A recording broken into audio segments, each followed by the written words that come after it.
আউযু বিল্লাহি মিনাশ শাইতানির রাজিম। বিসমিল্লাহির রহমানির রহিম। আসসালামু আলাইকুম। নিজ পথে চলে তারা বেলায় বেলা, কত যে নিদর্শন বিশ্বময়। জ্ঞানীদের জন্যে তার পরিচয়, দেখে না দু চোখ ভাবে না যে বুক, দেখে না দু চোখ ভাবে না যে বুক। অসীমের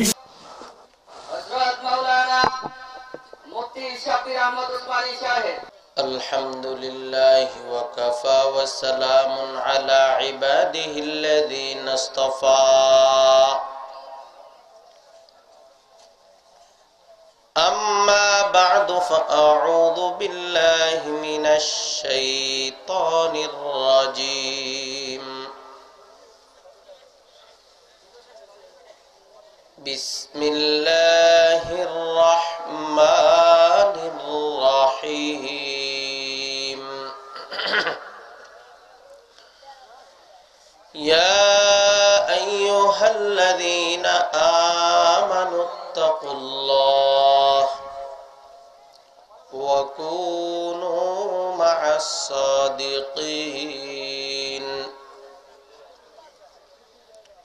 وقال رسول الله صلى الله عليه وسلم حرمت النار على ثلاثة أعين: عين بكت من خشية الله، وعين سهرت في سبيل الله، وعين غمضت عن محارم الله. صدق الله العظيم وصدق رسوله النبي الكريم، ونحن على ذلك لمن الشاهدين والشاكرين والحمد لله والحمد لله رب العالمين. اللهم صل على محمد وعلى آل محمد كما صليت على إبراهيم وعلى آل إبراهيم إنك حميد مجيد. اللهم بارك على محمد وعلى آل محمد كما باركت على إبراهيم وعلى آل إبراهيم إنك حميد مجيد. কেন্দুয়া উত্তরপাড়া ইসলামী যুব সমাজের উদ্যোগে আয়োজিত তৃতীয় তাফসীরুল কোরআন মাহফিলের সম্মানিত সভাপতি সাহেব, উপস্থিত দূর দূরান্ত থেকে আগত ধর্মপ্রাণ মুসলমান ভাইয়েরা, পিতৃতুল্য মুরব্বিয়ান, যুবক তরুণ ভাই সকল, জাতির বিবেক হিসেবে পরিচিত হযরত উলামায়ে কেরাম এবং পর্দার আড়াল থেকে শ্রবণরতা আমার অত্যন্ত শ্রদ্ধেয়া মা ও বোনেরা, আল্লাহ রাব্বুল আলামিনের দরবারে অসংখ্য শুকরিয়া। আল্লাহ আমাদের সবগুলো মানুষকে অত্যন্ত দয়া আর মায়া করে পবিত্র একটা মাহফিলে আসার এবং বসার তৌফিক দান করেছেন। এই জন্য সকলে অন্তরের অন্তঃস্থল থেকে জুড়ে সুরে একবার বলি আলহামদুলিল্লাহ। আলহামদুলিল্লাহর বাপ বালানা, একটু জুড়ে বলতে হবে আলহামদুলিল্লাহ। আমি আপনাদের সামনে পবিত্র কোরআনের সূরা তাওবার 119 নম্বর আয়াতখানা তিলাওয়াত করেছি। পাশাপাশি নবীজি মুহাম্মদুর রাসূলুল্লাহ সাল্লাল্লাহু আলাইহি ওয়াসাল্লাম, সবাই একসাথে বলেন সাল্লাল্লাহু আলাইহি ওয়াসাল্লামের অসংখ্য হাদিস থেকে একটা হাদিসের টুকরা তিলাওয়াত করেছি। আমি চেষ্টা করব কোরআনের এই আয়াত এবং হাদিসকে সামনে রেখে আপনাদের সামনে সংশ্লিষ্ট বিষয় সম্পর্কে কিছু আলোচনা করতে। আল্লাহ আমাকে যেন ইখলাসিয়তের সাথে বলার, আপনাদের সকলকে আমলের নিয়তে শোনার, আমি সহ সকলকে সঠিকভাবে আমল করার তৌফিক দান করেন। সবাই বলিন আমিন। আমি যে আয়াতখানা তেলাওয়াত করেছি এই আয়াতের মধ্যে আল্লাহ রাব্বুল আলামিন বলতেছেন, ইয়া আইয়ুহাল্লাযীনা আমানু, হে ঈমানদারগণ, হে বিশ্বাসী বান্দাগণ। আল্লাহ সম্বোধনটা কাদেরকে করলেন? সবাই একসাথে বলেন, ইয়া আইয়ুহাল্লাযীনা আমানু, হে ঈমানদারগণ। দুনিয়াতে 600 কোটি মানুষ আছে, সমস্ত মানুষকে আল্লাহ সম্বোধন করেন নাই, বরং এর অংশ বিশেষ মানুষকে আল্লাহ সম্বোধন করেছেন। কারণ সমগ্র দুনিয়াতে, সমগ্র পৃথিবীতে যত মানুষ আছে এর মধ্যে কিছু মানুষ আছে যারা আল্লাহর অস্তিত্বকে স্বীকার করে, আল্লাহর একত্ববাদ বিশ্বাস করে নেয়, রসুলকে রসুল বলে স্বীকার করে, বিশ্বাস করে নেয়। আরেক দল মানুষ আছে যারা আল্লাহর একত্ববাদ স্বীকার করে না, বহুত্ববাদ স্বীকার করে। জ্ঞানের দেবতা মনে করে একজনকে, বৃষ্টির দেবতা মনে করে আরেকজনকে, বিদ্যার দেবতা মনে করে আরেকজনকে, সন্তানের দেবতা মনে করে আরেকজনকে, সম্পদের দেবতা মনে করে আরেকজনকে। এই রকম 33 কোটি দেবতার পূজা তারা করে। আশ্চর্যের বিষয় হলো আরেক দল মানুষ পৃথিবীতে আছে যারা আল্লাহর একত্ববাদ বা বহুত্ববাদ দূরে থাকুক, আল্লাহর অস্তিত্বই স্বীকার করে না। তারা বলে দুনিয়াতে ঘটমান চলমান যা কিছু আছে সব কিছু নিজে নিজে ঘটে, নিজে নিজে চলে। আল্লাহর অস্তিত্ব যারা স্বীকার করে নেয় তাদেরকে বলা হয় আস্তিক। আল্লাহর অস্তিত্ব যারা অস্বীকার করে তাদেরকে বলা হয়, জোরে বলে, পুলিশ আসবে, পুলিশে ধরবে, জেলখানায় নিয়ে যাবে, ভয় পাইতেছেন? আল্লাহর অস্তিত্ব যারা স্বীকার করে নেয় তাদেরকে বলা হয় আস্তিক। আল্লাহর অস্তিত্ব যারা অস্বীকার করে তাদেরকে বলে নাস্তিকের বাচ্চা, আল্লাহ মানে না। কয় হুজুর বাজার থেকে কই মাছ আমি কিনে নিয়ে আসছি, বাড়িতে গেলে আমার স্ত্রী রান্না করবে, পরিবারের সবাইকে নিয়ে খাবো, আর আপনারা বলেন আল্লাহ খাওয়ায়, আল্লাহ মারে, আল্লাহ ফালে। আল্লাহ কেমনে খাওয়াইলো? আমি না বাজার থেকে কই মাছ কিনে নিয়ে আসলাম। বিমান চালক, পাইলট, উনি ছিলেন নাস্তিক। উনি লক্ষ্য করে দেখলেন প্যাসেঞ্জারদের মধ্যে একজন প্যাসেঞ্জার আছে বুজুর্গ। ককপিটের মধ্যে উনাকে ডেকে নিয়েছেন, পাশে বসাইয়া প্রশ্ন করতেছেন, হুজুর আপনারা তো বলেন আল্লাহ চালায়, আল্লাহ মারে, আল্লাহ ফালে, আল্লাহ খাওয়ায়, আল্লাহই নাকি সব কিছু করে। আসলে আল্লাহ বলতে কিছু আমি দেখিও নাই, আল্লাহ বলতে কিছু আমি মানিও না। বললে একটু জোরে সোরে বলেন নাউজুবিল্লাহ। বুজুর্গ ব্যক্তি জিজ্ঞেস করতেছেন এই কথা কেন বলতেছেন? এই যে দেখেন একটা বিমান, এই বিমানটা আমি চালাই। আল্লাহ মিয়া যদি বিমান চালাইতো তাইলে দেখতাম আল্লাহ বিমান চালাইতেছে। যেহেতু আল্লাহকে দেখতেছি না, সুতরাং আল্লাহ চালায় না, বিমান আমি চালাই। আপনি যদি মনে করেন এই বিমানটা আল্লাহ চালায় তাহলে প্রমাণ করেন। বুজুর্গ ব্যক্তি জিজ্ঞেস করতেছেন, পাইলট সাহেব আপনি যে বিমান চালাইতেছেন, এই বিমান চালানো অবস্থায় যে কোনো মুহূর্তে আপনার তো হার্ট অ্যাটাক হয়ে যেতে পারে। কয় হ্যাঁ হতে পারে। আপনার যদি হার্ট অ্যাটাক হয়ে যায় বিমানটা তখন কে চালাবে? কয় আমার ডেপুটি একজন পাইলট আছে, সে চালাবে। তারও যদি হার্ট অ্যাটাক হয়ে যায় তখন বিমানটা কে চালাবে? কয় উইল বি ক্রাশড, বিমানটা তখন ধসে পড়বে। ধ্বংস হয়ে যাবে।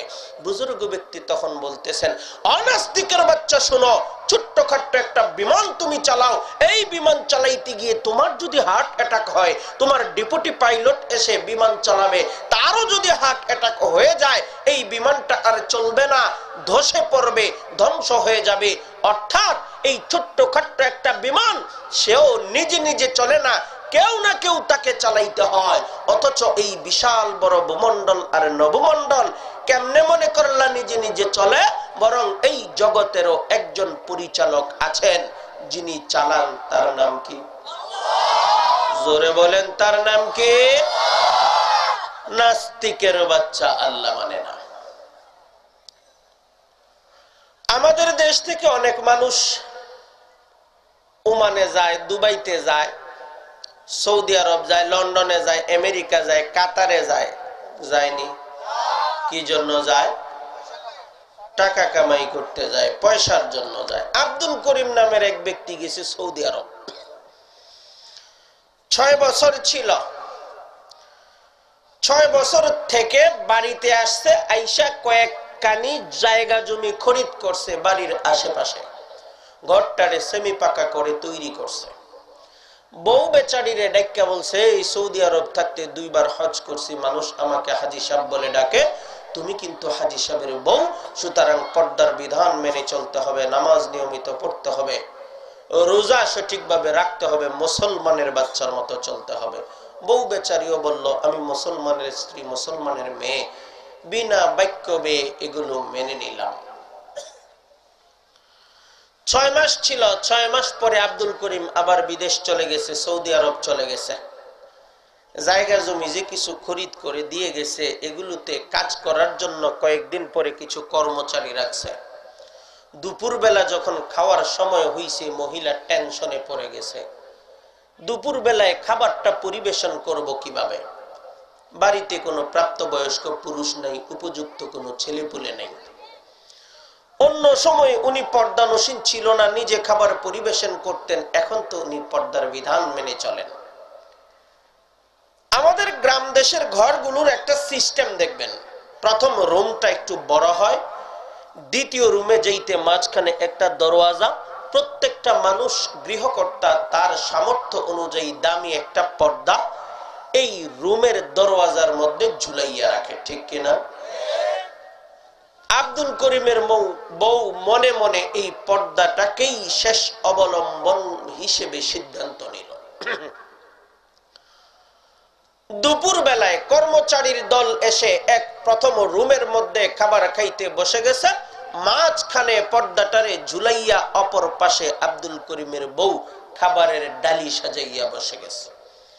ভাতের বল, তরকারির পেয়ালা, ডাইলের পেয়ালা, লবণের বাটি, পানির জগ, পানির গ্লাস, থালা বাটি গুটি যা কিছু আছে একটার পর একটা আব্দুল করিমের বউ ধাক্কা দিয়া দিয়া দিছে, আর কর্মচারীর দল টাইনা টাইনা খাবার খেয়ে নিছে। খাবার খাওয়া যখন শেষ, কর্মচারীর দল হাটে বাজারে গিয়া গাল গল্প আরম্ভ করছে। কমিয়া জানো, আজকে আশ্চর্য জিনিস দেখে আসছি। কয় ভাই কি দেখছো? কয় ভাই আব্দুল করিমের বাড়িতে যে সারাদিন কাজ কইরা দুপুরে খাইতে গেছি, গিয়া দেখি রে ভাই, সে যে সৌদি আরব 6 বছর ছিল, এমনে এমনে না বেডাই কিন্তু কাম বানাইয়া দিছে। কয় কি কাম বানাইছে? কয় ভাই আব্দুল করিমের বাড়িতে গিয়া লক্ষ্য করে দেখি, আব্দুল করিমের বাড়িতে সৌদি আরব থেকে দামি এক পর্দা পাঠাইছে। ভাই যেমন তেমন পর্দা না, কুদরতি পর্দা। খাইতে যখন বসছি লক্ষ্য করে দেখি এই পর্দার ভিতর থেকে ভাতের বল বের হয়, পর্দার ভিতর থেকে তরকারির পেয়ালা বের হয়, পর্দার ভিতর থেকে ডাইলের পেয়ালা বের হয়, পর্দার ভিতর থেকে লবণের বাটি বের হয়, পর্দার ভিতর থেকে পানির জগ, গ্লাস, থালা বাটি ঘটি ইত্যাদি বের হয়। ভাই সাধারণ খাবারের তুলনায় পর্দার ভিতরের এই খাবারের মজা দ্বিগুণ বেশি। পেটটা বইরা খাইয়া তারপরে আসছে। হাট বাজারের মানুষ 2 দলে বিভক্ত হয়ে গেল। এক দলে বলতেছে এটা পাগলামি ছাড়া কিচ্ছু না, এই পর্দার ভিতর থেকে কোন দিন রে খাবার বাহির হয়েছিল। আরেক দলে বলতেছে ভাই এই পর্দার বাড়ি কিন্তু বাংলাদেশ না, এটা সৌদি আরবের পবিত্র ভূমির দামি পর্দা, সৌদি আরবের দামি পর্দা যেহেতু হইল তো হতে পারে। কৌতূহল নিবারণের জন্য একদল মানুষ আব্দুল করিমের বাড়িতে আসলো। আয়েশা বাহির থেকে গলা খাকারি দিয়ে মুরব্বি গুছের একজন জিজ্ঞেস করতেছে, ও আব্দুল করিমের বউ। জি চাচা যান, আমরা এক আশ্চর্য তথ্য শুনে তোমার বাড়িতে আসছি। কি তথ্য শুনছ? আমরা শুনলাম তোমার বাড়িতে আব্দুল করিম নাকি সৌদি আরব থেকে খুব দামি একটা পর্দা পাঠাইছে। হ্যাঁ পাঠাইছে। তো আশ্চর্য তথ্যটা হইল, এই পর্দার ভিতর থেকে নাকি ভাতের বল বের হয়, তরকারির পেয়ালা বের হয়, ডাইলের পেয়ালা বের হয়, লবণের বাটি বের হয়। আসলে সত্যি নি। তখন আব্দুল করিমের বউ বুঝতে পারল গন্ডগোলটা যে কোন জায়গায় লাগছে। আব্দুল করিমের বউ তখন বলতে লাগলো, ও চাচা যান, আমার স্বামী আগে হাজী সাহেব ছিলেন না, এখন আমার স্বামী হাজী সাহেব। আমি আগে পর্দানসীন ছিলাম না, এখন আমি পর্দার বিধানটা মেনে চলি। কর্মচারীর দল দুপুরবেলা খাবার খাইতে আসছে, আমি টেনশনে পড়ে গেলাম। খাবার কিভাবে খাওয়াবো? আমি তো পর্দা করে চলি। আমার বাড়িতে প্রাপ্তবয়স্ক কোনো পুরুষ নাই, উপযুক্ত কোনো ছেলে পুলে নাই। শেষ পর্যন্ত সিদ্ধান্ত নিলাম, এক পাশে কর্মচারীর দল বসে গেছে খাবার খাইতে, অপর পাশে আমি মাঝখানে পর্দাটারে ঝুলাইয়া দিলাম। ভাতের বল, তরকারির পেয়ালা, ডাইলের পেয়ালা, লবণের বাটি, থালা বাটি গুটি যা কিছু আছে একটার পর একটা আমি আব্দুল করিমের বউ পর্দার নিচ দিয়া ধাক্কা দিয়া দিছি। কর্মচারীর দল টাইনা খাবার খেয়ে নিছে। তারা কিন্তু আমারে দেখে নাই, দেখছে পর্দা। এই কারণে তাদের বিশ্বাসটা ওই পর্দার প্রতি চলে গেছে। আল্লাহ রাব্বুল আলামিন বলেন, বান্দা আমি আল্লাহ রাব্বুল আলামিন আব্দুল করিমের বউয়ের মতো আড়ালে থাকি, গোপনে থাকি, আমাকে তোমরা দেখতে পাও না। তোমাদের চর্মচক্ষু দ্বারা আমি আল্লাহকে দেখা সম্ভব নয়। ও বান্দা, আমি আড়ালে থাইকা কাঁঠাল গাছের মাধ্যমে কাঁঠাল দেই, আম গাছের মাধ্যমে আম দেই, জাম গাছের মাধ্যমে জাম দেই। তোমরা আমাকে দেখো না দেখো কাঁঠাল গাছ, আমারে দেখো না দেখো লিচু গাছ, আমারে দেখো না দেখো পেঁপে গাছ, আমারে দেখো না দেখো আম গাছ, আমারে দেখো না দেখো লিচু গাছ। ও বান্দা, তোমরা মনে করো কাঁঠাল গাছ কাঁঠাল দেয়, আম গাছ আম দেয়, জাম গাছ জাম দেয়। আসলে বান্দা গাছে দেয় না, আমি আল্লাহ দিই। দেওয়ার মালিককে জোরে বলেন কে? আল্লাহ রাব্বুল আলামিন বলেন, ও বান্দা আমি আল্লাহ রাব্বুল আলামিন যদি ইচ্ছা করতাম তোমার মুখের উপর খাবার উঠাইয়া দিতে পারতাম। আমি আল্লাহ রাব্বুল আলামিন যদি ইচ্ছা করতাম তোমার গোলার মধ্যে দাঁড় উঠাইয়া দিতে পারতাম। এটা আমার কুদরত ছিল, আদত নয়। আমি বরং একটা সিস্টেম তৈরি করে দিলাম। মরিচের চারা তোমাকেই রোপণ করতে হবে, সরিষার বীজ তোমাকেই বাইন করতে হবে, ধানের জ্বালা তোমাকেই রোপণ করতে হবে, কাঁঠালের বীজ মাটিতে তোমাকেই রোপণ করতে হবে। অতঃপর আমি আল্লাহ রাব্বুল আলামিন ওই মাটিকে নির্দেশ দিয়া দেই, রে মাটি, আরে মাটি, তোমার স্বভাব হইল দুনিয়ার সব কিছুকে মাটি বানাইয়া নেওয়া। ও মাটি, তোমার মধ্যে কোনো মানুষকে যদি দাফন করা হয়, ওই মানুষটাকে কিছুদিন পরে তুমি মাটি বানাইয়া ফেলো, ওই মানুষের হাড্ডি পর্যন্ত তুমি মাটি বানাইয়া ফেলো। ও মাটি, তোমার মধ্যে কাষ্ঠখণ্ড রাখা হইলে কিছুদিন পর এই কাঠের টুকরাটাকেও তুমি মাটি বানাইয়া ফেলো। আরে মাটি, এমনকি লোহার টুকরাকে যদি তোমার ভিতরে পুঁতে রাখা হয়, কিছুদিন পর ওই লোহার টুকরাটাকেও তুমি মাটি বানাইয়া ফেলো। ও মাটি, আমার আদম সন্তান আমার উপর ভরসা করে কাঁঠালের একটা বিচি তোমার মধ্যে পুঁতে রেখেছি। খবরদার, এই কাঁঠালের বিচিটাকে তুমি মাটি বানাবে না, বরং এ থেকে অঙ্কুর উদ্গম করাও। 2টা পাতা হবে, গাছটা আস্তে আস্তে বৃদ্ধি পাবে, পাতার সংখ্যা বাড়বে, ডালপালা গজাবে, গাছটা বড় হবে। গাছের বয়স যখন 5 বছর 6 বছর হবে, ওই গাছের মধ্যে তুমি বড় বড় কাঁঠাল দিবা। ও ভাই, আল্লাহ রাব্বুল আলামিন এই সমস্ত কিছু করার জন্য এত কিছু বলা লাগে না, বরং আল্লাহ যখন বলেন কোন, সঙ্গে সঙ্গে ফায়াকুনের পর্যায়ে চলে যেতে মুহূর্ত কাল দেরি হয় না। নাস্তিকের বাচ্চা আল্লাহ মানে না। ও ভাই, আল্লাহকে মানার জন্য আল্লাহকে কি চোখ দিয়ে দেখতে হবে? কি বলেন? আল্লাহরে চোখ দিয়ে দেখতে হবে, আল্লাহর আওয়াজ কান দিয়ে শুনতে হবে। জোরে বলেন ভাই, আল্লাহ তিতা না মিষ্টি, এটা কি আমার জিহ্বা দ্বারা চেখে বিশ্বাস করতে হবে? সৃষ্টি জগতের দিকে তাকাইলেই তো আল্লাহর অস্তিত্ব টের পাওয়া যায়, ঠিক কিনা? ও ভাই, গাছের দিকে তাকাইয়া দেখো, গাছের রং একরকম, পাতার রং আরেক রকম। গাছের সাথে পাতার কোনো মিল নাই, পাতার সাথে ফুলের কোনো মিল নাই, ফুলের সাথে আবার তার ফলের কোনো মিল নাই।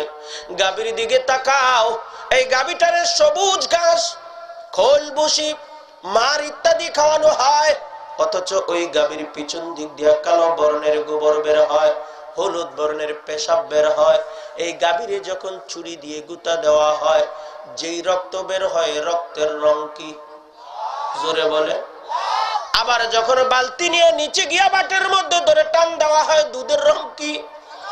জোরে।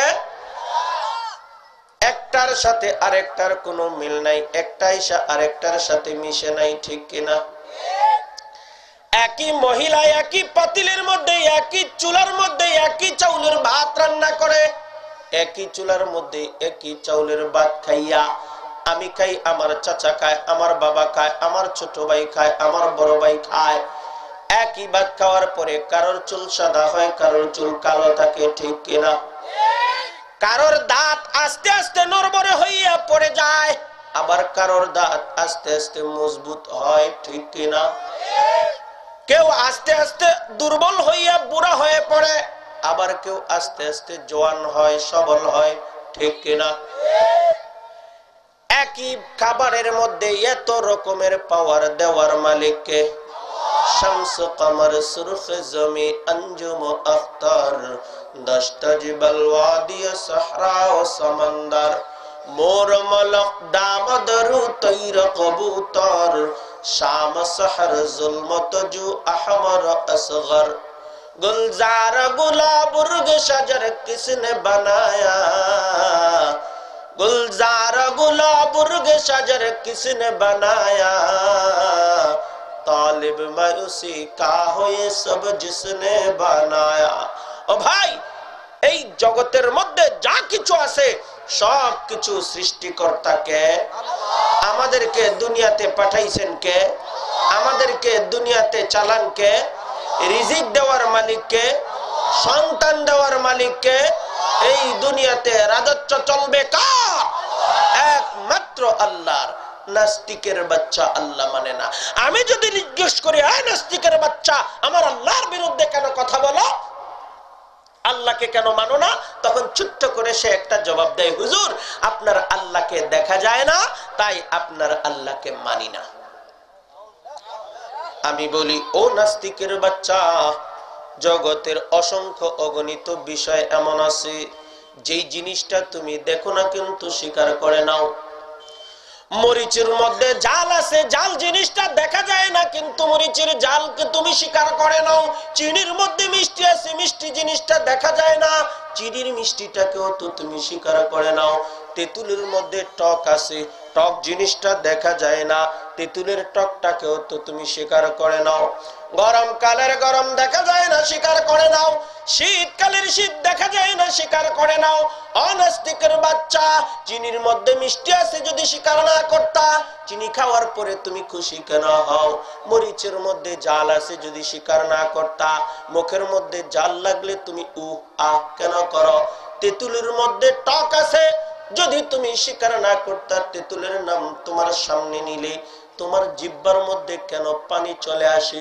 গরমকালের গরম যদি স্বীকার না করতা, গরমকাল আসলে তোমার গায়ের মধ্যে কেন ফ্যানের বাতাস দিতে হয়, এসি কেন ছাড়তে হয়?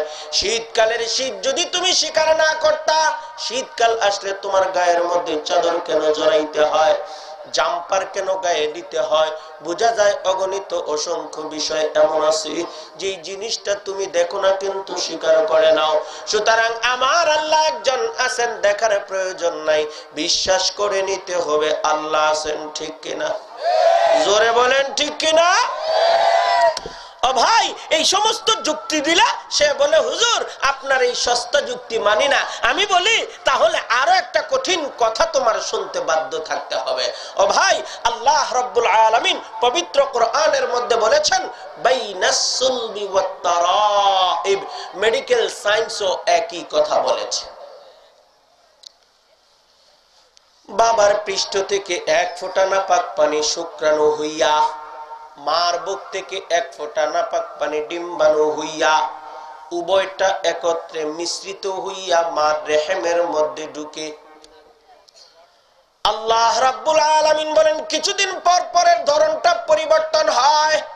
প্রথমে ছিল নুতফা, এরপরে আলাক, আরো কিছুদিন পর এটা একটা রক্তের টুকরা, আরো কিছুদিন পরে যাওয়ার পরে এটা একটা মাংসপিণ্ড গোশতের টুকরা, আরো কিছুদিন যাওয়ার পরে আল্লাহ বলেন এর ভিতরে আমি হাড্ডির জন্ম দেই।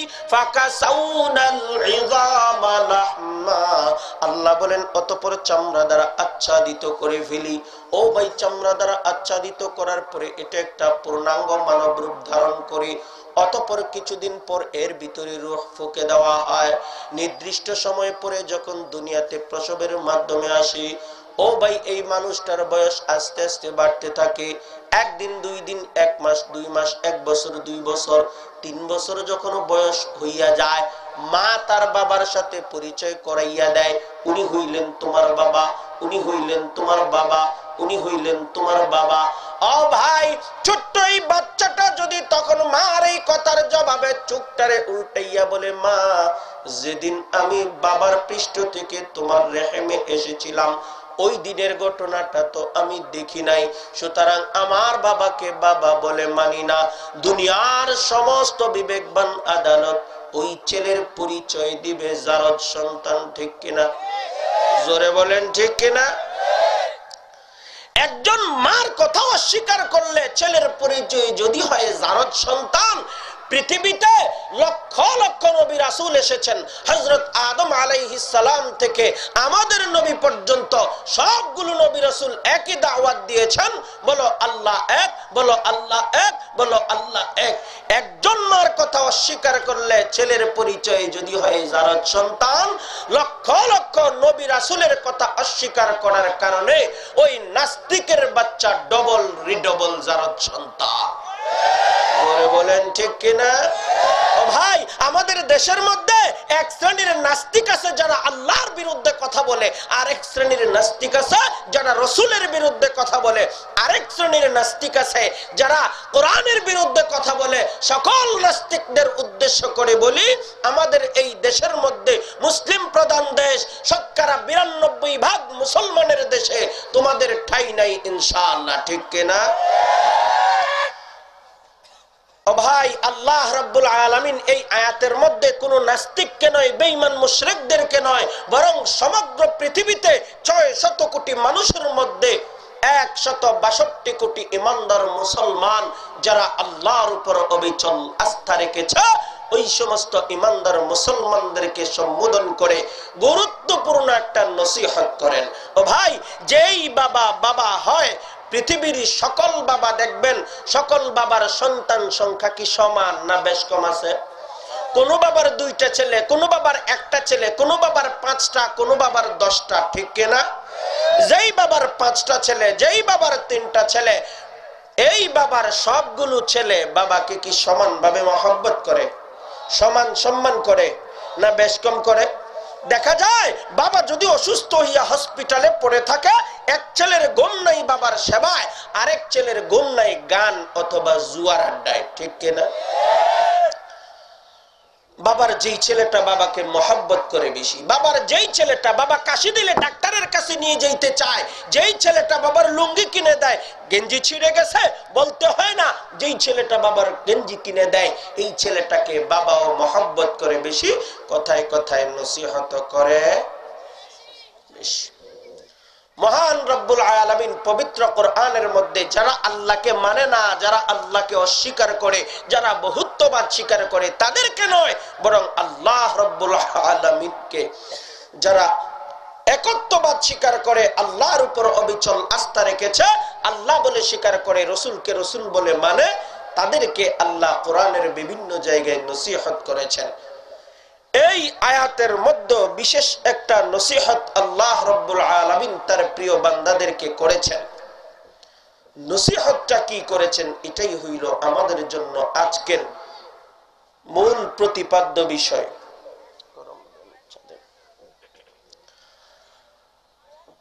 এতক্ষণ ভূমিকা ছিলাম ভাই, এখন আসুন আয়াতের মূল প্রতিপাদ্য বিষয়টার মধ্যে যাই। আল্লাহ রাব্বুল আলামিন মূলত বান্দাদেরকে কি নসিহতটা করেছেন? সকল বান্দাকে না কিছু বান্দাকে? কাদেরকে?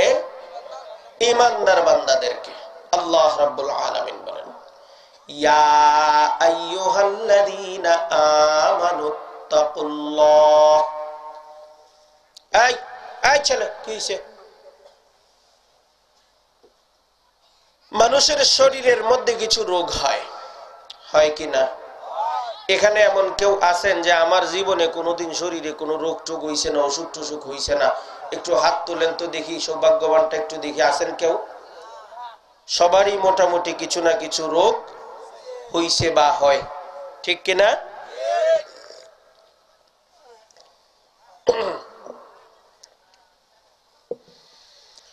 শরীরের একটা রোগের নাম ক্যান্সার, শরীরের আরেকটা রোগের নাম জন্ডিস, শরীরের আরেকটা রোগের নাম এইডস, শরীরের আরেকটা রোগের নাম আলসার, শরীরের আরেকটা রোগের নাম জ্বর, শরীরের আরেকটা রোগের নাম টাইফয়েড।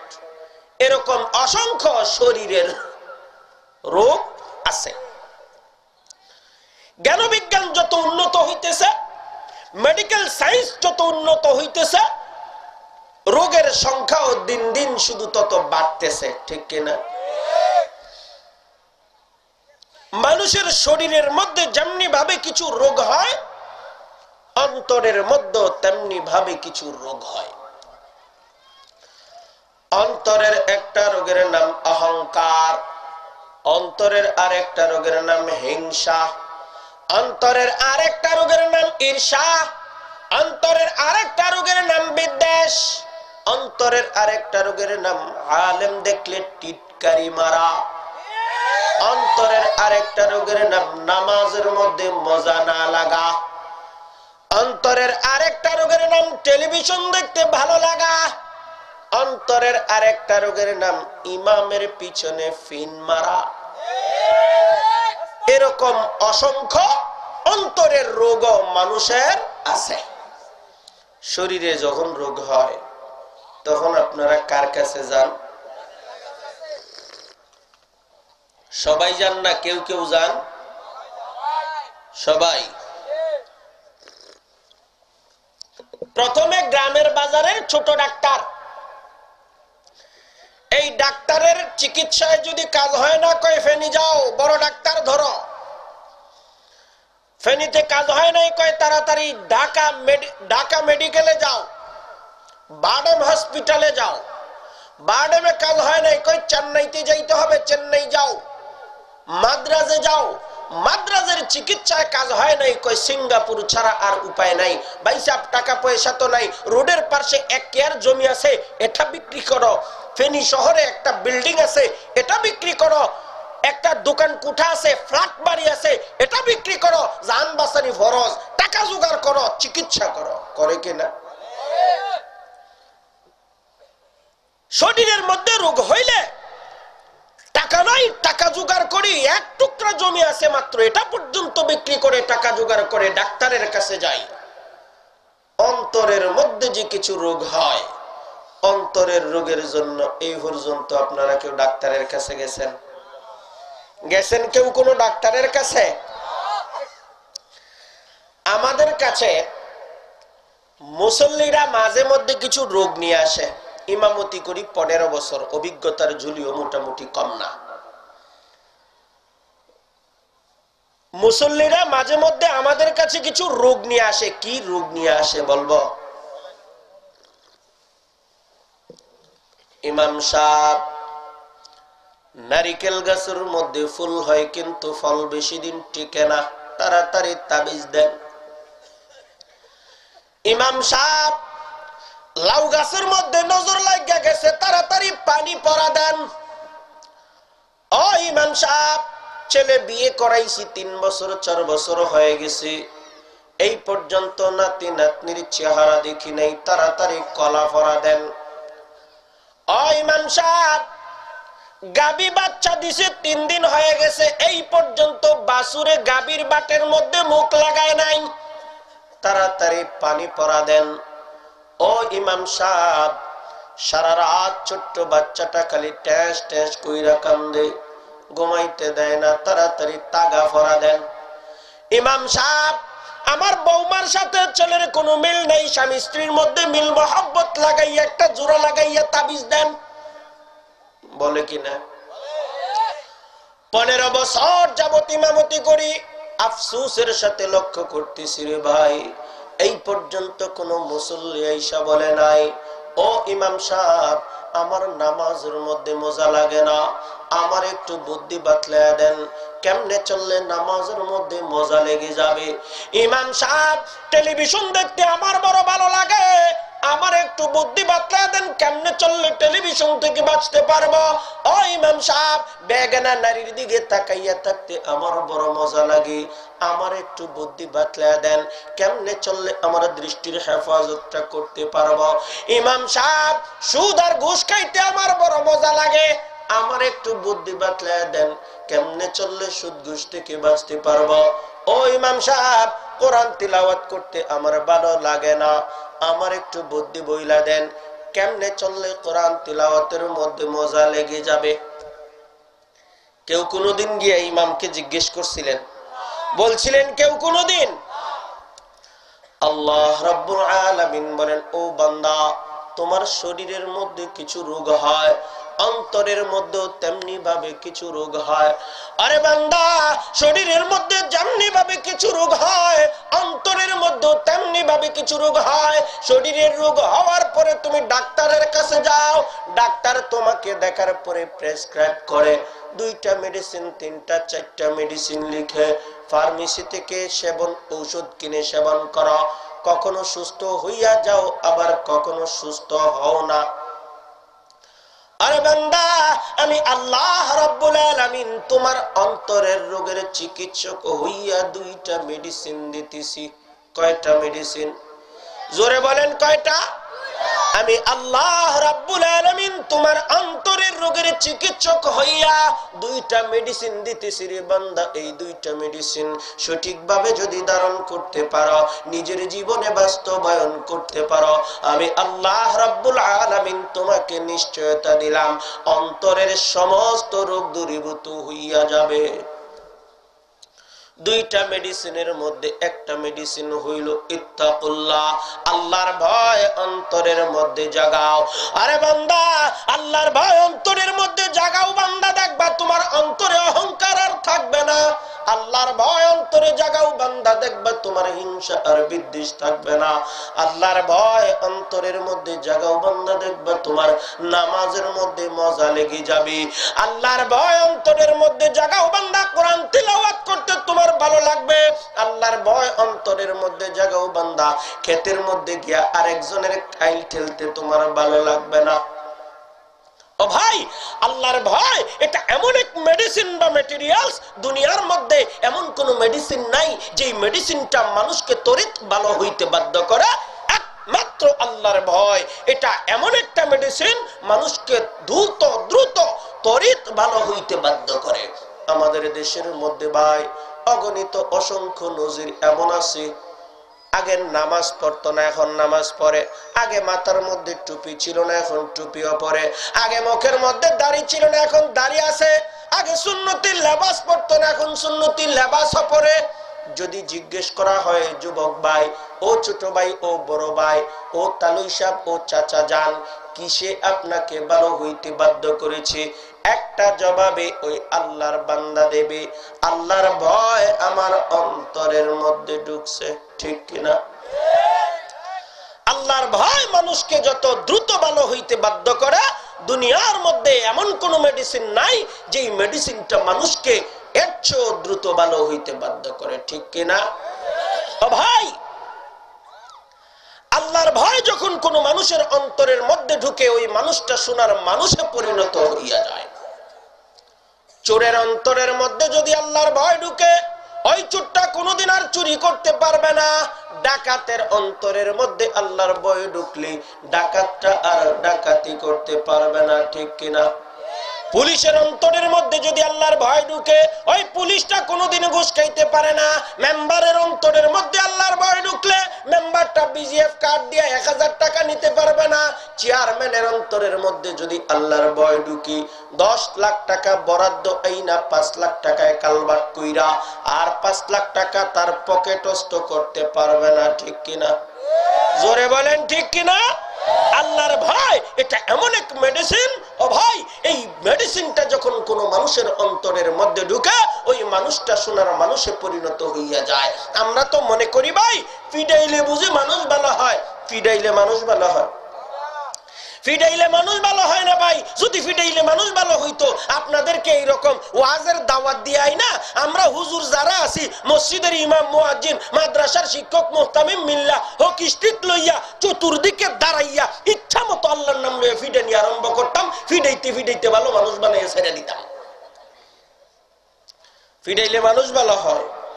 আমাদের দেশের মধ্যে অসংখ্য নজির এমন আছে, পুলিশ গিয়ে চোর ধরছে, দইরা ইচ্ছা মতো পিটাইছে, পিটাইয়া জেলখানার ভিতরে ঢুকাইছে, 3 বছর জেলখানার মধ্যে রাখছে।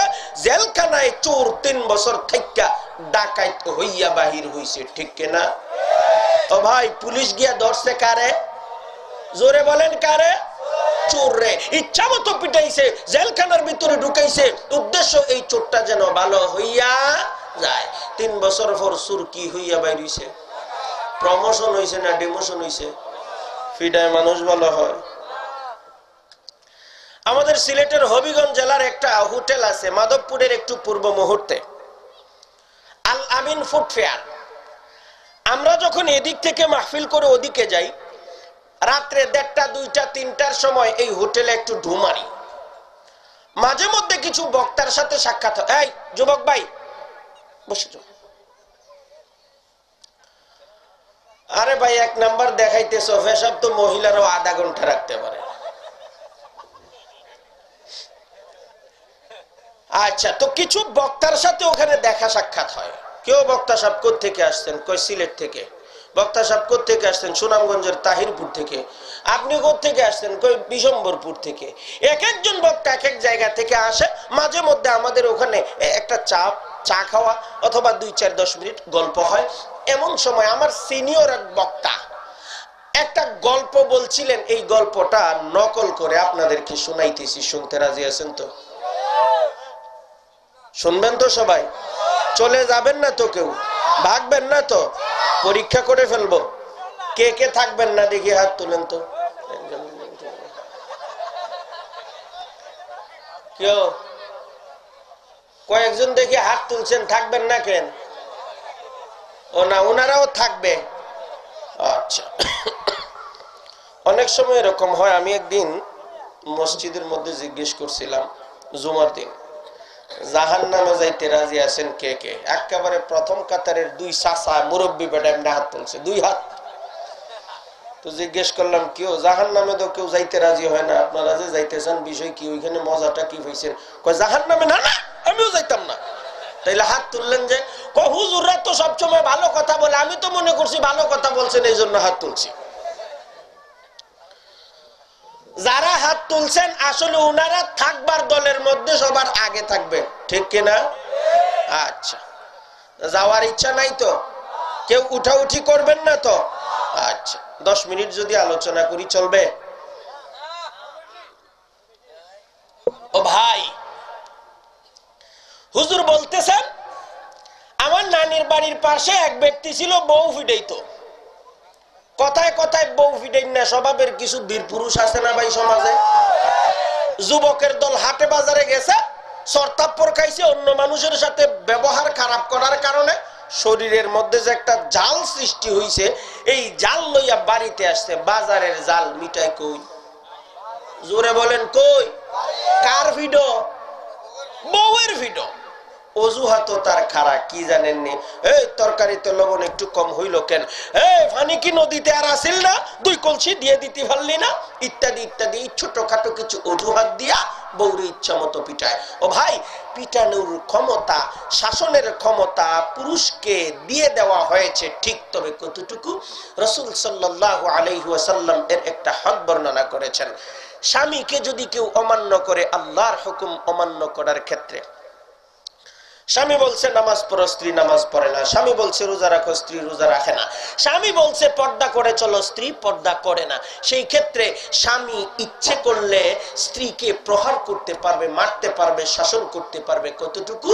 ও ভাই, এই আঙ্গুল দ্বারা, শাহাদাত আঙ্গুল দ্বারা আস্তে করে স্ত্রীকে মারতে পারবে। অথবা মিসওয়াক চিনেন তো?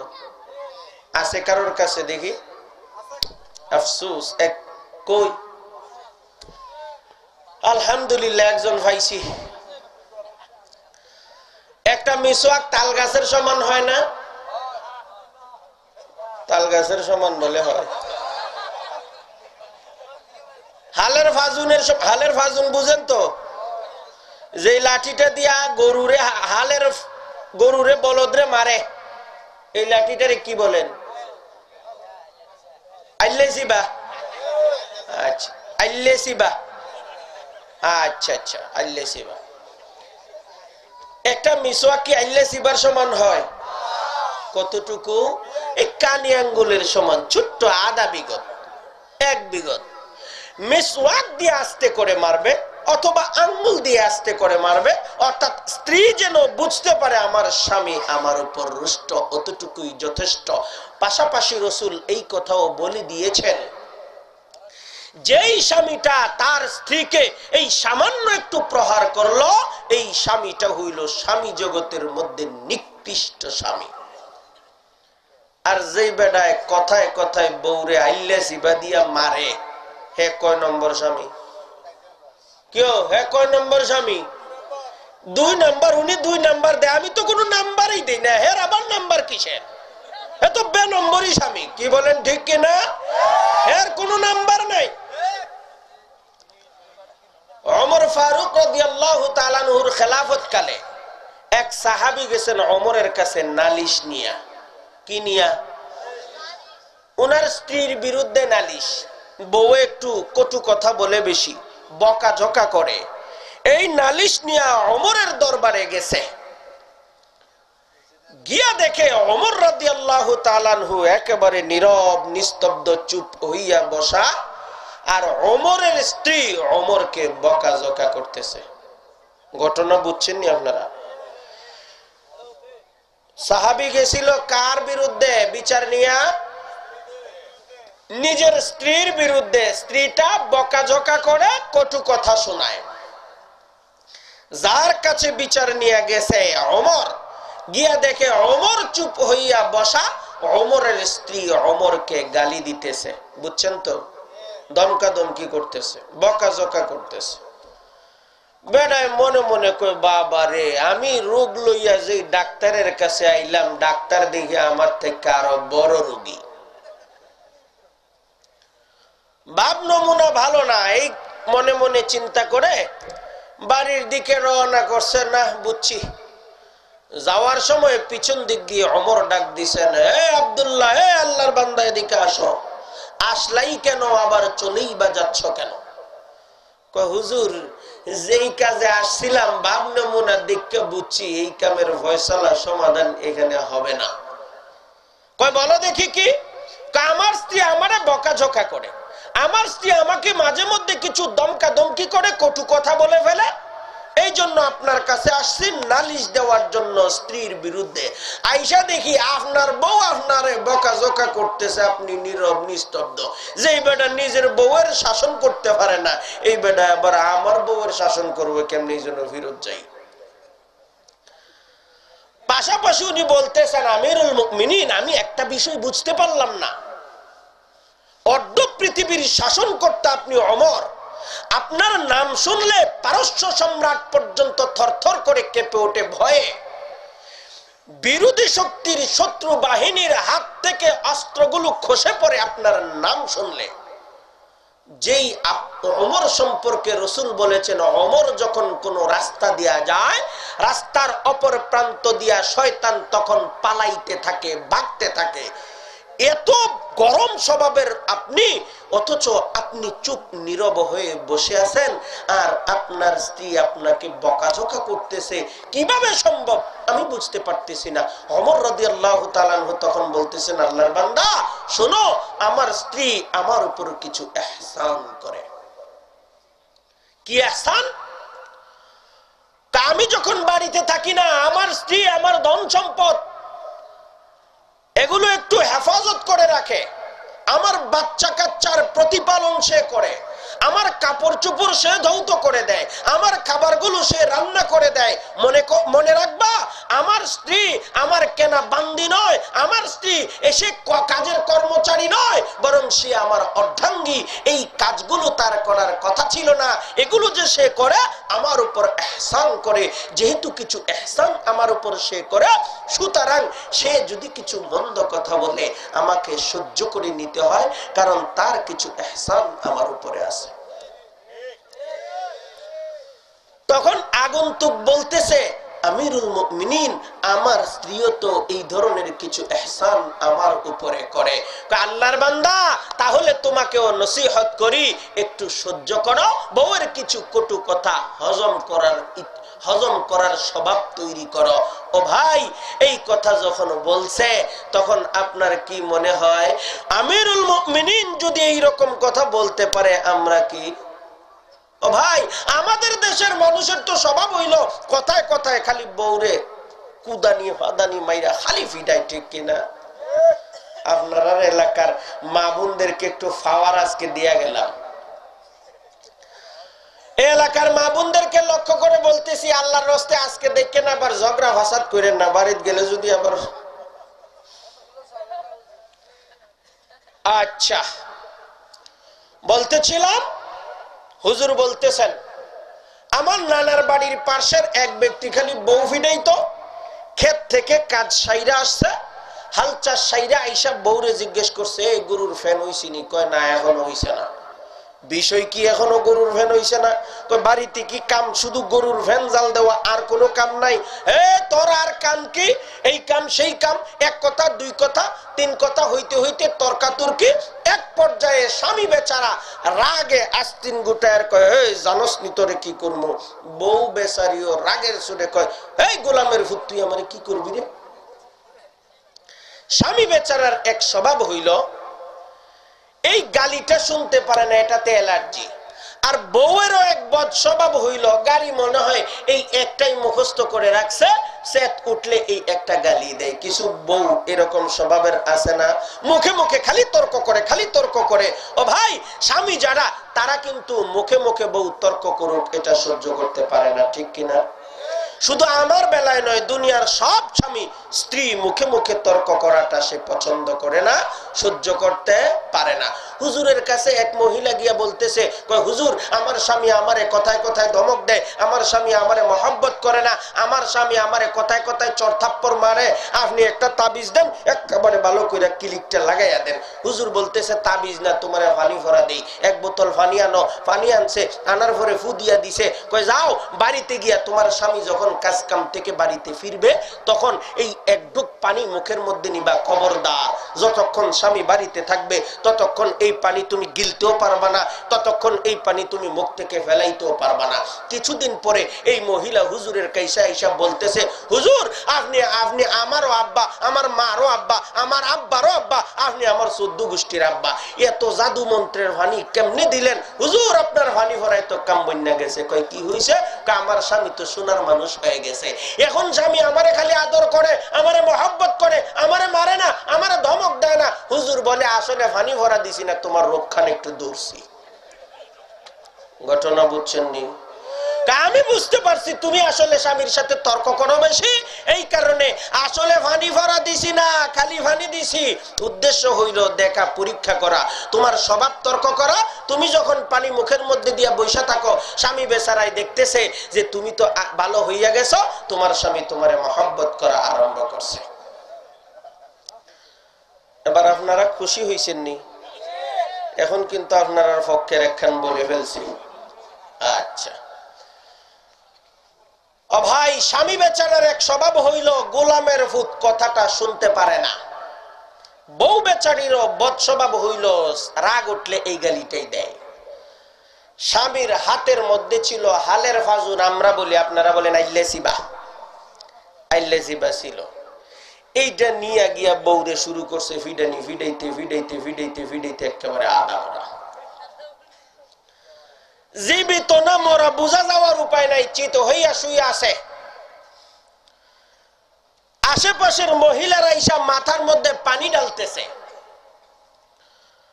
হুজুর বলতেছেন আমি ছিলাম ছোট, মরণাপন্ন অবস্থায় মহিলার মুখটা একটু বিড়বিড় কইরা ঠোঁট দুইটা নইরা উঠছে। তখন একজনে মন্তব্য করতেছে, আহারে দেখ কত পরহেজগার মহিলা, মারা যাওয়ার সময় কালিমাটা ভুলে নাই, কালিমা পড়তেছে। আরেকজনে বলতেছে, ভাইসা আসলে কি কালিমাই পড়তেছে না আপন আপন চেহারাগুলো দেখার কথা বলতেছে? আমার ছেলেটারে আইনা দেখাও, শেষ দেখাটা দেখা যাই, আমার মেয়েটাকে আইনা দেখাও, শেষ দেখাটা দেখা মরি, এইরকম কিছু হয়তো বলতেছে। হুজুর বলতেছেন আমি ছিলাম ছোট, মহিলাদের ফাঁক ফুকর গোড়াই একটু কাছাকাছি গেলাম, মরণাপন্ন অবস্থায় ওই মহিলাটা আসলে সে বিড়বিড় কইরা ঠুটনাইরা কি বলে শোনার জন্য মুখের কাছে কান পাতলাম, অবাক হইয়া শুনলাম ওই মহিলা বিড়বিড় করে বলতেছে, ও গোলামের ফুত, ও গোলামের ফুত, ও গোলামের ফুত। ফিডা খাইয়া আদা মরা হইছে কোন কথা বলার অপরাধে? জোরে বলেন ভাই, কোন কথা বলার অপরাধে? গোলামের ফুল। আর আদা মরা হইয়া বলতেছে কি? গোলামের ফুল। ফিডায় মানুষ ভালো হয়? কি বলেন, ফিডায় মানুষ ভালো হয়? মানুষ যদি ভালো হইতে হয় একমাত্র উপায় হলো আল্লাহর ভয় অন্তরের মধ্যে জাগাইতে হবে, ঠিক কিনা? রাসূল সাল্লাল্লাহু আলাইহি ওয়াসাল্লাম বলেন, হুররিমাতিন নারু আলা সালাসাতি আয়ুনিন, আইনুম বাকাত মিন খাশিয়াতিল্লাহ। রাসূল বলেন, জগতের মানুষ শুনো, আল্লাহ রাব্বুল আলামিন তিনটা চোখের জন্য জাহান্নামের আগুনকে হারাম করে দিয়েছেন। কয়টা চোখের জন্য? জোরে বলেন, কয়টা চোখের জন্য? তিনটা চোখের জন্য আল্লাহ রাব্বুল আলামিন জাহান্নামের আগুনকে হারাম করে দিয়েছেন। এর মধ্যে এক নাম্বার চোখ হইল ওই চোখ আইনুম বাকাত মিন খাশিয়াতিল্লাহ, যেই চোখ থেকে আল্লাহর ভয়ে পানি নির্গত হয়েছিল। যুবক ভাই, ও যুবক ভাই, সারা জীবন শুধু হাসি আর হাসি, তামাশা আর তামাশা, আনন্দ আর আনন্দ, বিনোদন আর বিনোদন। ও যুবক ভাই, কোনদিন তোমার চোখ থেকে আল্লাহর ভয়ে পানি নির্গত হয় না, এমনকি আল্লাহর ভয় তোমার অন্তরের মধ্যে জাগে না। ও ভাই, ব্রাহ্মণবাড়িয়ার একটা থানার নাম আছে নবীনগর, নবীনগরের একটা গ্রামের নাম নবীপুর। নবীপুরে মাহফিলে যাচ্ছিলাম, ভৈরব থেকে লঞ্চের মধ্যে চড়ে লঞ্চের দোতলার মধ্যে বসা ছিলাম। হঠাৎ করে মেঘনা নদীর মাঝামাঝি যখন লঞ্চ গেছে, বিকেল বেলার মৃদুমন্দ বাতাস বইতেছে, ঠান্ডা কনকনে শীত বিরাজ করতেছে, লঞ্চ দুলতেছিল। হঠাৎ করে আমি ভিতর থেকে জানালার দিকে তাকাইয়া দেখি ঠান্ডা শীতের কারণে এক যুবক মাফলার দিয়া তার কানটারে মজবুত করে বাঁধছে, বাহিরে রোলিং এর মধ্যে দইরা মেঘনা নদীর পানির দিকে তাকাইয়া সে শুধু খিলখিল কইরা হাসে, খালি হাসে, খালি হাসে। আমি অবাক হইলাম, চিন্তা করতে লাগলাম যে হেরে ভূতি টুতে ধরল নাকি। অনেকক্ষণ অপেক্ষা করে দেখলাম হাসি থামার নামটি পর্যন্ত নাই। একটা পর্যায়ে আমি বের হয়ে আসলাম, আইসা সে যেদিকে তাকাইয়া হাসা ওই দিকে তাকাইলাম, তাকাইয়া লক্ষ্য করে দেখি হাসির কোনো উৎস ওখানে নাই, মেঘনা নদীর পানিতে হাসির কোনো উৎস নাই। শেষ পর্যন্ত স্নেহের হাত পিঠে বুলাইয়া জিজ্ঞেস করলাম, যুবক ভাই হাসো কেন? তখন সে আমার দিকে ফিরে বলতেছে, হুজুর আমি হাসি না, আমি হাসি না, আমাকে হাসায়। সে হাসে না তাকে হাসায়? জোরে বলেন, হাসে না হাসায়? হাসায়। আমি জিজ্ঞেস করলাম, তুমি হাসো না, তোমাকে হাসায় কে? হাসায়? তখন সে ঠান্ডা শীতের মধ্যে মাফলার যে বাঁধছে, মাফলার খুলছে, খোলার পরে লক্ষ্য করে দেখি তার দুই কানের মধ্যে হেডফোন দুইটা, হেডফোন দুইটা দুই হাতে আইনা আমার দিকে বাড়াইয়া দিয়া বলতেছেন, হুজুর শুনেন শুনেন, Harun Kissinger, Harun Kissinger, Harun Kissinger.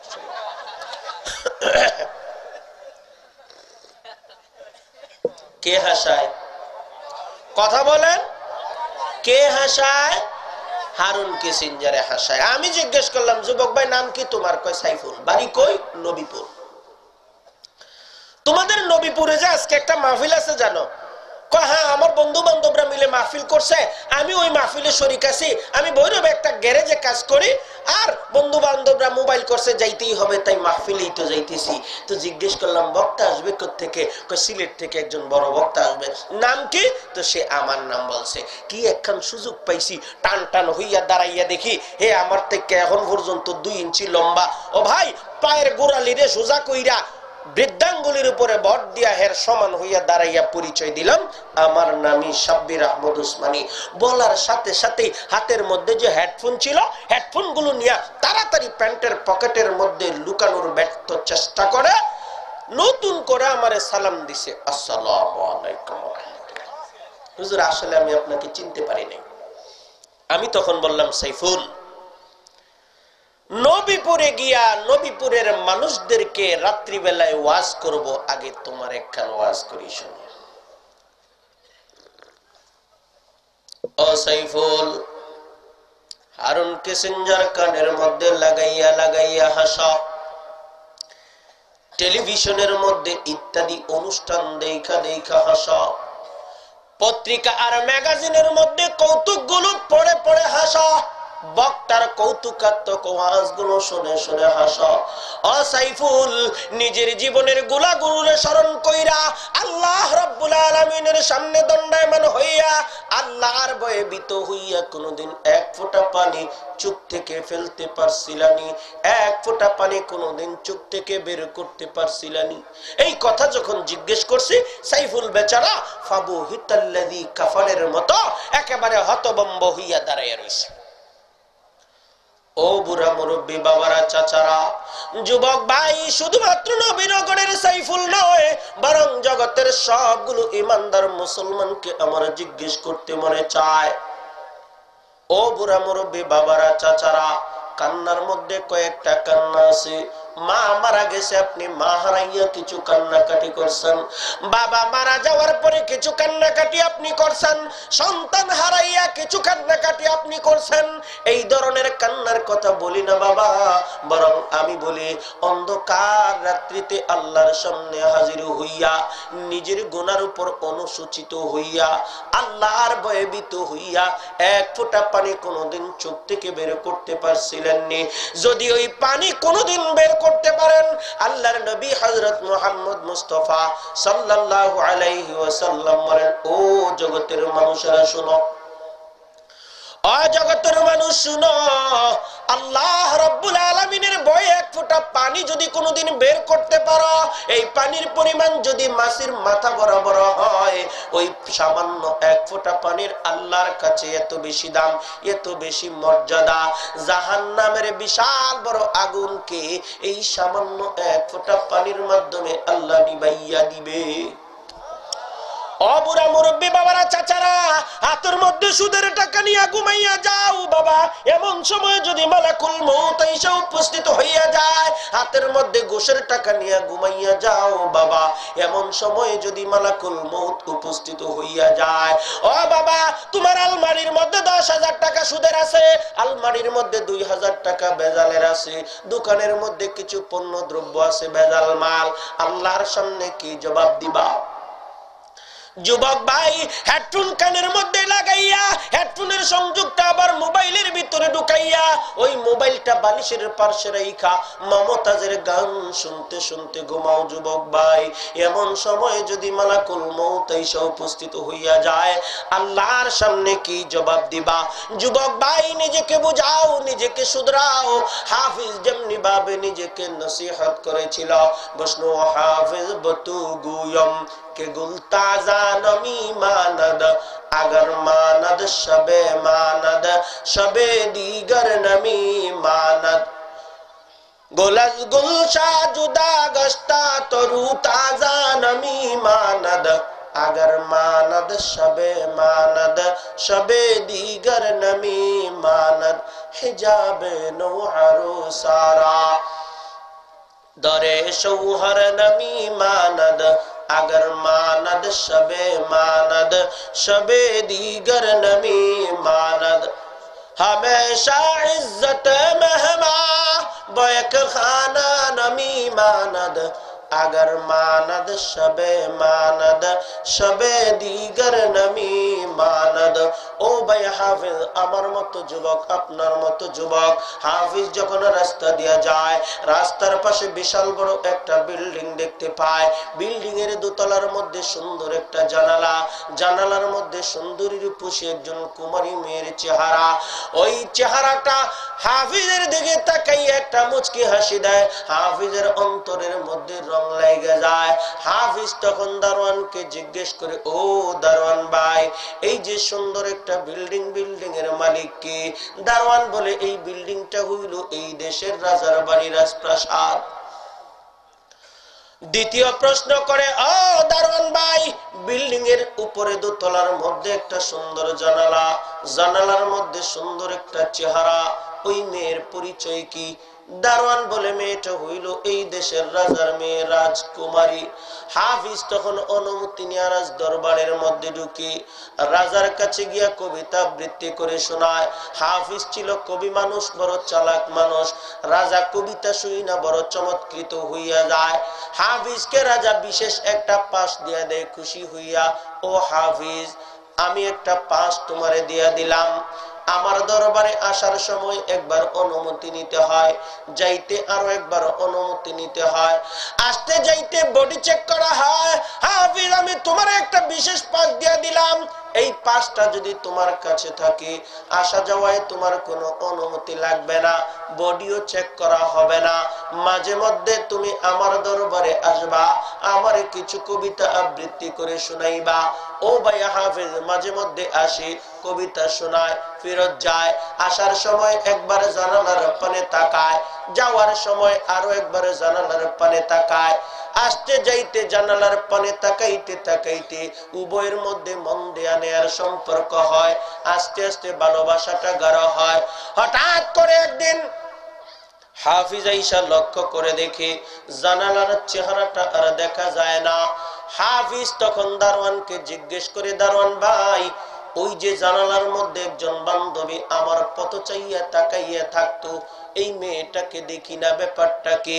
দারোয়ান বলে, ও হাফিজ, তুমি কি জানো না রাজার ওই মেয়েটা 3 দিন আগে ইন্তেকাল করেছে? হাফিজের অন্তরের মধ্যে রং লাইগা যায়, হাফিজের অন্তরের মধ্যে ধাক্কা লাইগা যায়। হাফিজ তখন নিজেকে নসিহত করা আরম্ভ করে, বসনু হাফিজ বতু গুয়ম কে গুল তাজা নমি মানদ अगर मानद शबे मानद शबे दीगर नमी मानद गुलज गुलशा जुदा गस्ता तरू ताजा नमी मानद अगर मानद शबे मानद शबे दीगर नमी मानद। ও ভাই হাফিজ, আমার মতো যুবক, আপনার মতো যুবক। হাফিজ তখন নিজেকে নসিহত করে, ও হাফিজ, বাগান থেকে একটা ফুল চিরে আইনা যদি ফুলদানিতে রাখো, প্রথম দিন ফুলটা বড় তাজা থাকবে, 2 নম্বর দিন ফুলটা আর তাজা থাকবে না। বিয়ের প্রথম রাত্রিতে স্বামী আর স্ত্রী যেই ঘরের মধ্যে একত্রিত হয়, ওই ঘরটারে বলে বাসর ঘর। বাসর ঘরের মধ্যে স্বামীর সামনে যখন স্ত্রী আসে, স্ত্রীর মাথার উপর দিয়া 2 হাত লম্বা একটা ঘোমটা টানা থাকে, চেহারাটা লজ্জারাঙ্গা থাকে। 2 নম্বর দিন স্বামীর সামনে স্ত্রীর মাথার ঘোমটাও থাকে না, চেহারাটাও লজ্জারাঙ্গা থাকে না। মেহমান যখন কোনো বাড়ির মধ্যে আসে, প্রথম দিন ওই মেহমানের বড় কদর হয়, 2 নম্বর দিন তেমন কোনো কদর হয় না, মান থাকে না, মর্যাদা থাকে না। ও হাফিজ, এতদিন পর্যন্ত তোমার একজন বান্ধবী তোমার পথ চাইয়া তাকাইয়া থাকতো, সে কিন্তু আজ দুনিয়াতে নাই, মারা গেছে। 2টা রাত গেছে, মানুষ 3 দিন গণতে আরম্ভ করছে। এমন একটা দিন তোমার সামনে আসতেছে, তুমিও এই দুনিয়াতে থাকবা না। সুতরাং এই সামান্য দুনিয়ার মধ্যে কিসের এত রং, কিসের এত ঢং? ও যুবক ভাই, নিজেকে হাফিজের মতো বুঝাও, আল্লাহর ভয় অন্তরের মধ্যে জাগাও। ও ভাই, বলতেছিলাম আল্লাহ রাব্বুল আলামিন অন্তরের রোগের জন্য কয়টা মেডিসিন দিবেন? জোরে বলেন, কয়টা? একটা মেডিসিন হইল ইত্তাকুল্লাহ, আল্লাহর ভয় অন্তরের মধ্যে জাগাও। 2 নম্বর মেডিসিন যদি কখনো সম্ভব হয়, সময় শেষ, আলোচনা এখানেই শেষ করতেছি। ও ভাই, এতক্ষণ পর্যন্ত যা কিছু বললাম, ভালো যা বলছি আল্লাহর পক্ষ থেকে বলছি, মন্দ যা বলছি আমি অথবা ইবলিসের পক্ষ থেকে বলছি। ভালো যা বলছি তার জন্য আমলের তৌফিক চাই আল্লাহর কাছে, মন্দ যা বলছি তার জন্য আপনাদের কাছে এবং আল্লাহর কাছে ক্ষমা প্রার্থনা করি। আল্লাহ আমাদের সকলকে ক্ষমা করুক। ওয়া আখিরু দাওয়ানা আনিল হামদুলিল্লাহি রাব্বিল